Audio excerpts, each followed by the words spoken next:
আর মারা বালের জীবন কথা শোন শোন, সকালবেলা তো গাল দিচ্ছি কেন? কি হয়েছে রে মারা? তো এই বালের জিন্দগি আর কি বলবো, সকাল সকাল গান মারাতে বাপ ঘাড় ভেঙে দিচ্ছে মেরে। কেন, কি হয়েছে? তো আর মারা ডেলি ডেলি একটাই কথা, মারা কাজে যায় কাজে যায় কাজে যায়, কাজে গিয়ে কি বাল ছিঁড়ে নেবো আমি কে জানে গান মারাতে।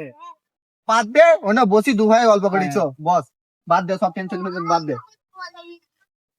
কে রে মারা সকাল সকাল ঘাটটা জ্বালাচ্ছে, তুমি শান্তি করে হাত দিয়ে দিচ্ছে না, যেই দেখি আসি। কে রে কুতুমানি ভাই সকাল সকাল হাতে জ্বালানো হাত দিব আমরা, চিঠি ভাইটা নিজেরা হাত। তোর কি হয়েছে রে মারা? সকালবেলা চিল্লাচ্ছি গুড মর্নিং, সেই জন্য হাত দিব পারছি না মারা। কালো কুকুরে ফোন মেরে দিতে দেখতে পেয়েছেন নাকি বলতো সকালবেলা? আবার মানে মজা করে সকালবেলায়। তোর সাথে মজা করবো কেন? গান মারাতে তো দেখতে হয় না, কালো কুকুরে ফোন মেরে দিয়েছে আমার। কি হয়েছে বল না ভাই। আর মারা জিন্দগিটা চুদিয়ে গেছে, বালের জিন্দগি, এরকম একটা জিন্দগি রেখে এইটাই তখন থেকে বলছে কি মারা। নেপালে জিন্দি রাখি না তো রেখেই বা কি করবো, চ মারা। আমার লাগাতে